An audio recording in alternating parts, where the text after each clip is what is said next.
It's time for Real Estate 101 with the Karey Brown team from Realty Executives Preferred Advisors.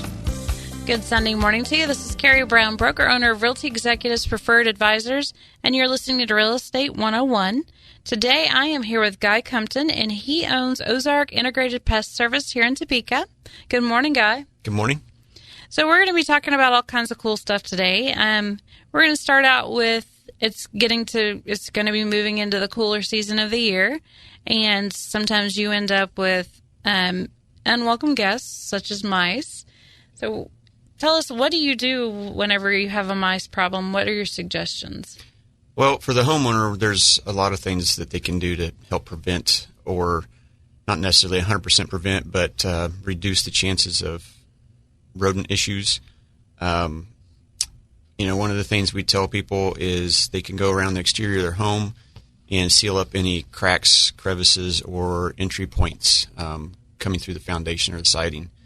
For example, utility openings where wiring and pipes come in, maybe your AC unit, also plumbing. Those areas, sometimes, even if they've been sealed at one time, sometimes the sealant kind of shrinks and allows entry points for rodents. So we tell people just go around the exterior of the home, look at that. Anywhere there is a gap or an opening, seal it with steel wool, and then use like silicone or something of that nature on top of the steel wool. So just using like spray foam insulation or only the silicone portion of it, if it's a larger hole, will not be sufficient. Do they eat through it? They will. They will actually eat through the spray foam insulation. The silicone, they'll push their way through it. The steel wool on the interior, for rodents, they don't like chewing on that. It's kind of like when you're a kid, chewing on the gum wrappers, the aluminum gum wrappers. They don't like it, so that deters them. That's not to say that they won't push through it if it's not done correctly, but it does help deter them. So I have a fun story about that. Before I got into real estate, we bought a foreclosure. So we really didn't know what we were doing. As a matter of fact, we did a lot of things wrong. Now that I'm a realtor, started out with not getting a home inspection. And actually, no, we did get a termite inspection because we got a loan. But we had mice, and they were everywhere. Had we had a home inspection, we would have known that. But, you look around, you see little telltale signs. We were sitting down one night watching TV, and the mice were so adapted to having the house to themselves that they were playing in front of us. Sure. Which also meant that we had snakes because they were coming in for the mice. Yeah, that happens. So my toddler at the time was sitting under the kitchen table one day, and he kept saying, "Coochie-coochie-goo." I couldn't figure out what he was doing. So whenever I started sweeping up after he went to play, I thought, well, my oldest son had left a little rubber snake down. So I'm from the South where snakes are not friendly snakes. And I went to bend down to pick up what I thought was a rubber snake. It wasn't. It moved. And that's when I said, okay, we got problems. It's time to treat. That all happened within a 48-hour period of time. Needless to say, we had somebody out treating our house right away. So if you've got a foreclosure, you should probably just take a look at that. I don't stand on chairs and scream or anything like that. I was kind of raised a tomboy, but let me tell you, when you go to pick up a snake and it moves and you weren't expecting it, that's no fun. Yeah. Yeah, we deal with that some. We just had one the other day.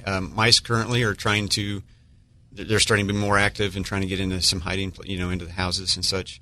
And we actually, when we do service for our customers, we use sticky traps a lot of times for various reasons.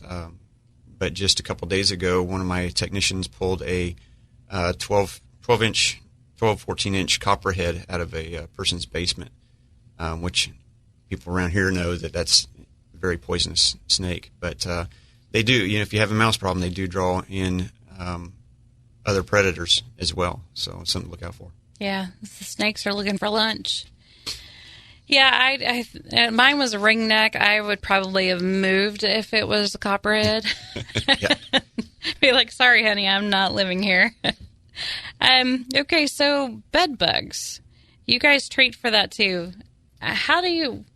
I know that you can carry them in your suitcases and things like that when you travel a lot. What are you looking for whenever you suspect problems? We tell our customers there are so many different ways to pick them up, and bed bugs are not. They don't care if you're rich, poor. They don't have any. It doesn't matter to them. They're just after you for a blood meal. So, we tell people if you're going to do garage sailing, go and buy stuff from other people. You have to keep an eye out for that. Obviously, any used mattresses, we tell people don't buy them because you just never know. Used furniture like couches and chairs, things like that, they can run a risk as well. So we tell people just, inspect it thoroughly if you're going to buy those things. Clothing is a big thing. We tell people to, if they buy any used clothing or pick something up for maybe like a secondhand store, immediately put it in their dryer when they get home and put it on high heat for at least 45 minutes to an hour. That high heat will kill any bugs that are in that material. Unfortunately, you can't throw a mattress or a couch in a dryer. So those, you run more of a risk. Hotels, we tell people to, there is no 100% foolproof way to keep from getting them, but we tell people to put their luggage up on the racks, try to keep them off the floor or off the furniture. We also tell them to take a flashlight, and when you go in the hotel room, immediately tear down the beds and do a thorough inspection. Normally you can tell. I always suggest people go, if they don't know what to look for as far as what a bed bug looks like, go on the internet, look for bed bugs, and you can get a pretty good idea as far as what they look like. They resemble a tick, a lot of people say. So, secondhand stores, garage sales, a lot of times people can bring them in from a friend. Our friend could have them, or a family member has them, and then they just visit your house. You could get them that way. So there's always a new way for them to get in. So once you get them, what do you do then? Well, we do it for the homeowner. There is, and I'm not saying this because I own a pest control business, but for a homeowner, there's really no way to treat for yourself. We've had a lot of people call us that have spent tons of dollars on over-the-counter remedies that just don't work. And the reason for that is a lot of the bed bugs are resistant to the chemicals that are sold over-the-counter. Also, if you don't know where to treat for them, it doesn't really do any good, to spray around. And if you're not hitting the spots where it needs to be, then it's not going to do any good either.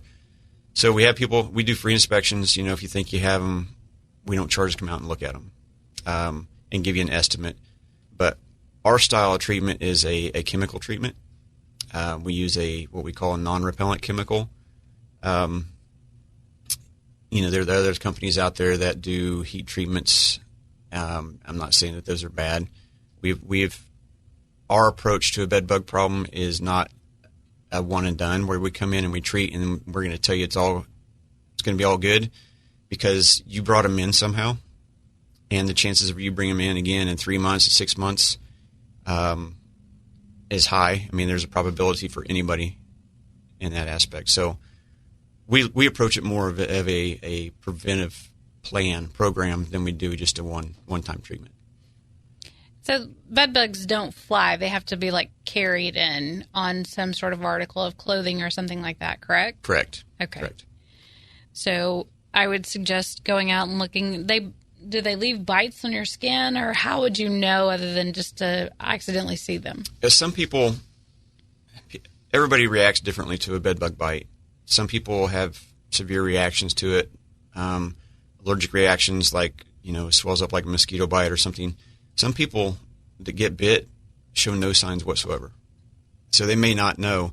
We've had instances where husband and wife obviously sleep in the same bed. Wife is getting bit, husband's not. They're both getting bit. It's just a matter of one of them's reacting to it and the other one is not. So once the infestation starts to get ramped up a little bit, they will notice the bug on their sheets or on their mattresses. Early in the stages, if you have 1 or 2 bed bugs, you will still get bit, but it won't be as noticeable, and you'll probably never ever find that 1 or 2, unless you're lucky, 1 or 2 bed bugs. So, quite honestly,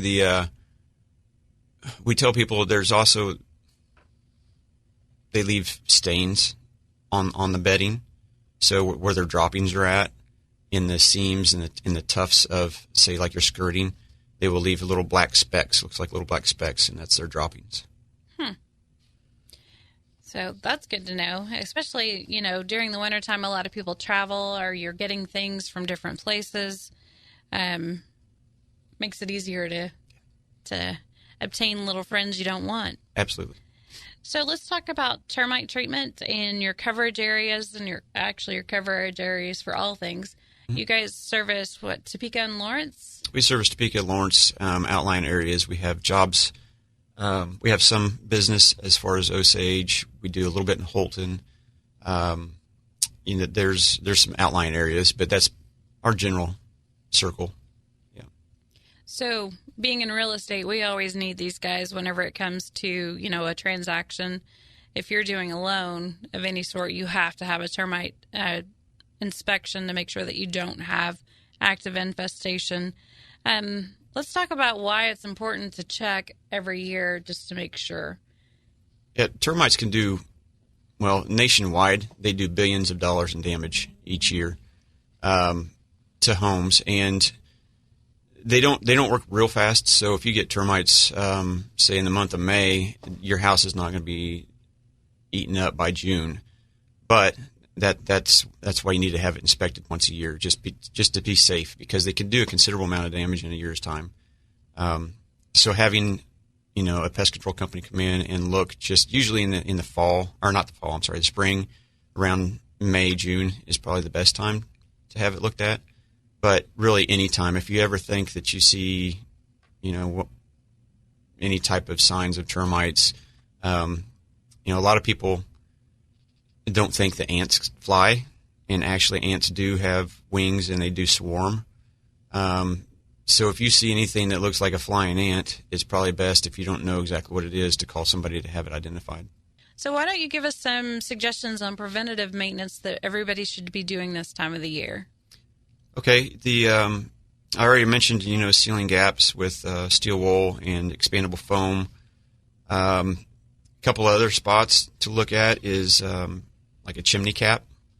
A lot of times the chimney caps don't have a screen. They should have some type of screen on them. This can help keep, squirrels out of the chimney, birds, bats.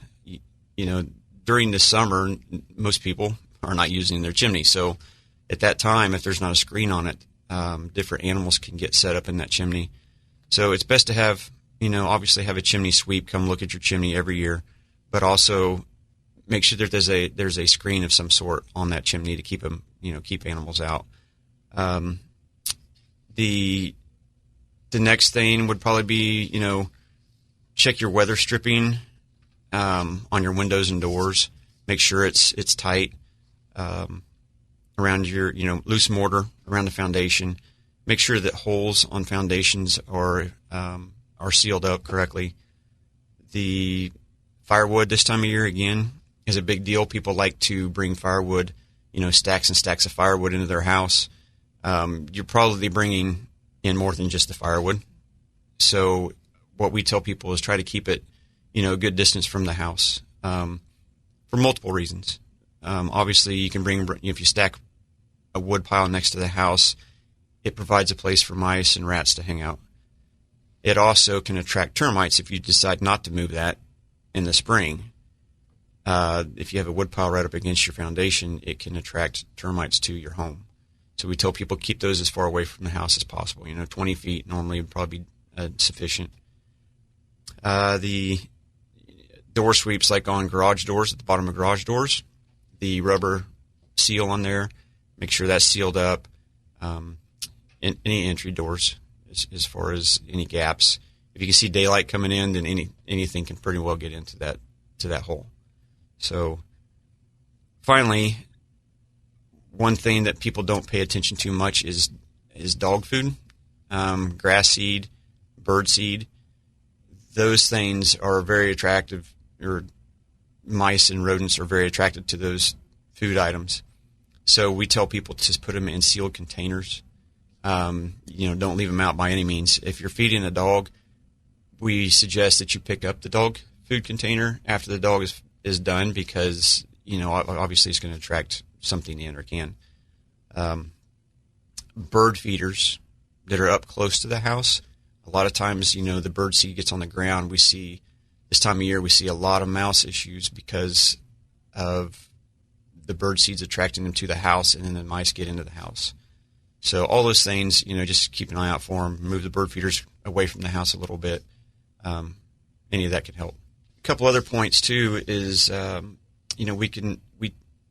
we suggest cleaning leaves and debris out of gutters. Obviously in the fall, if you have a lot of trees in your yard, you're going to get a lot of debris and leaves in the gutters. So if you don't clean those out, it can hold water, and the leaves will decay, and a lot of insects can be attracted to that. For other reasons too, you probably need to clean that out, because we've seen a lot of houses where leaves are left in the gutters. We get some moisture in the winter, and then it freezes, and then it causes what they call ice dams, and water can back up, or ice can back up underneath the roof. It can also cause your gutters to separate from the house. So it's always a good idea to inspect that.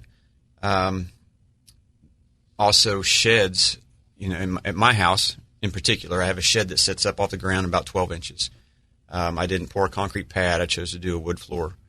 And I put a thick screen around the bottom of that shed, because if you have a shed that sits off the ground, or even an enclosed deck or porch, it can allow critters to crawl up underneath there. And so what I suggest doing there is putting some type of screen and burying it a little bit around the shed or around the porch.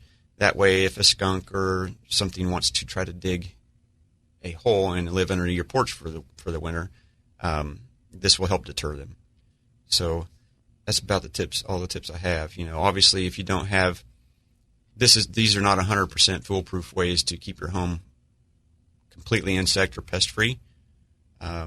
So if you do these and you still have issues, obviously, if you can't control them, we suggest, calling a pest professional to come out and give you tips or help you out. You've been listening to Real Estate 101. We'll be right back after the break. We've been angry. We've been hurt. We've been lonely. We've been pressured. We've been ashamed. We've been miserable. We've been hopeless. We've been lost. We've been labeled. We've been invisible. We've been controlled. We've been judged. If you're one of the more than 26 million teens living in the U.S. today, chances are you'll go through your share of tough times. Let's face it, being a teen isn't easy. We know because we've been there. We've been accepted. We've been supported. We've been confident. We've been brave. Check out reachout.com to hear teens share their own stories on how they've made it through tough times. You might even find ways to deal with all you're dealing with. Because we've been there, we can help each other. We've been inspired. We've been determined. We've been acknowledged. We've been given a chance. We've been there. We've been there. We can help us. A message from the U.S. Department of Health and Human Services, the Inspire USA Foundation, and the Ad Council. They just told us right away that we're going to house you, we're going to feed you, and every single one of his medical bills is just all taken care of. They've saved my family from financial ruin. It allowed me and my wife both to focus on the most important thing, which was the health and well-being of our son. We have phenomenal research, outstanding clinical care, and the generosity of public, which allow us to treat patients regardless of what it takes. And that's what makes St. Jude so magical. At St. Jude Children's Research Hospital, families never receive a bill for treatment, travel, housing, or food, because the only thing a family should worry about is helping their child live. Doctors send us the toughest cases to be treated at St. Jude, and our patients come from all over the world. When we come here, they told me, don't worry, everything's being taken care of. We could never repay St. Jude for what they've given us. Because of you. Gracias a ti. Because of you. There is St. Jude. Thanks for joining us again. This is Karey Brown, broker, owner of Realty Executives Preferred Advisors. You're listening to Real Estate 101, and I am back with Guy Cumpton, and he is the owner of Ozark Pest. Let's talk a little bit about you and your history and how you got into this business. So my father started the company in 1978. He started it as it was going to be a supplement for his retirement. He was a supervisor at Hallmark Cards in Lawrence for 27 years. And basically what happened was, instead of it becoming a retirement supplement, it started growing to the point where he decided to retire early from Hallmarks and do this full time. I graduated high school in 1990 and went through the military. And when I got out, I came back to the family business, and he gave me a job. So it was my first, I can't say my first real job, but it was a full-time job back here home, and it started in. So now, we'll say in 2008, I took over full ownership of the business, worked side by side with my dad all those years, and he passed away a couple years ago, and from this point on, I've been running it myself. Currently we have a total of 9 employees. We have 7 technicians, and I have 2 office staff as well. And they keep me busy, for sure. So tell us all the services that you guys offer. Well, we do commercial and residential pest control. We do one-time services. So if you have a problem, you call us, and we come out and do a one-time. Most of our one-times include a follow-up. So, for example, if you have ants, you don't want a program, you just call us, and we'll come out, take care of your ant problem, and then move on. We don't suggest that. We always suggest programs because in the long run it can be cheaper. But we offer monthly, bi-monthly, and then quarterly pest control. Typically on our commercial stuff, we try to stay monthly on that, just because of the amount of people that come and go. A large majority of our residential customers are bi-monthly, which every other month. When we do a service on a bi-monthly program, if you have a trouble call or a emergency call, we don't charge to come back out and service that. So if you're basically under any of our programs, we will take care of any extra charge or extra problems at no extra charge. So we obviously do termite inspections for real estate. We also do termite inspections for individuals, even if they're not selling their home. We don't charge for those. We don't charge for termite inspections. We don't charge for termite inspections for individuals. We do for real estate because we have to provide paperwork. But for bed bug treatment or inspections, we don't charge for those either. We obviously do bed bug treatments. We also do carpenter ant treatments. Just about everything. The only thing we don't currently do is wildlife. We also do mosquitoes. We started doing mosquito treatments last year, really. This year, obviously, with the Zika virus scare, we've had a lot more mosquito treatments. How do you treat for mosquitoes? Is it a bait or? No, it's actually we have what we call a backpack mister, or like a fogger, and we go around yards and we treat vegetation, low-lying vegetation, for the mosquitoes, because mosquitoes typically don't travel more than 200 feet. They also tend to what we call hop. So in that 200 feet area, they don't fly for very far. So they'll do like a 40-foot or a 20-foot hop. So they go from plant to plant. And by treating that vegetation, we reduce the numbers of mosquitoes. There is no 100%. With any flying insect, there's no 100% control methods, but it reduces the numbers of mosquitoes in the yard. We also we look at harborage areas, so any standing water, we suggest that be cleaned up. We can also treat, believe it or not, we can also treat fish ponds, regular ponds. We have some larvicides, what we call larvicides, that we can put in those ponds that's not harmful to the fish. but it keeps the mosquitoes from being able to reproduce. So we do quite a bit, but like I said, the wildlife thing, we've not got into that recently for multiple reasons. But well, skunks aren't necessarily fun to play with. They are not. They are not. We in the past we have had to do some wildlife control at some major customers that we had, and that was part of the contract. But the licensing for that, we just have decided it's not worth our time to get into it. So a lot of times for wildlife control, we refer that to people that specialize in wildlife control, and there's a couple here in town that are local people that we refer that to. So tell us, how would somebody get a hold of you if they need your services? The best way, typically our hours are from 7:30 to 5 or 5:30. It depends on the day, but 8 to 5, Monday through Friday, somebody's there. The best way is call the local number, 785-234-2290. That is, and if you're not local, then we have a toll-free number as well. It's 1-866-234-PEST. That's PEST. We have email. Everybody has email. Our email address is ozarkpest@yahoo.com. And if you send us an email requesting an inspection or something, we will get that and respond within a short period of time. Our website, you can go to our website, and all the information is there as well. The website is www.ozarkpest.com, and there are links there to our Facebook page. We also have a Twitter account that we do. So any of those areas, look for our trucks. If you see one of our trucks, stop my guys. They'll be more than happy to talk to you and get you any information you need. Well, I would really like to thank you for taking time out of your day for coming in and talking to us. Again, Guy Cumpton, owner of Ozark Integrated Pest Service here in Topeka. And if you need him, give him a call at 785-234-2290. And if you're looking to buy or sell a house, please give us a call. The number is 785-213-5188, or shoot us an email at preferredadvisors@gmail.com.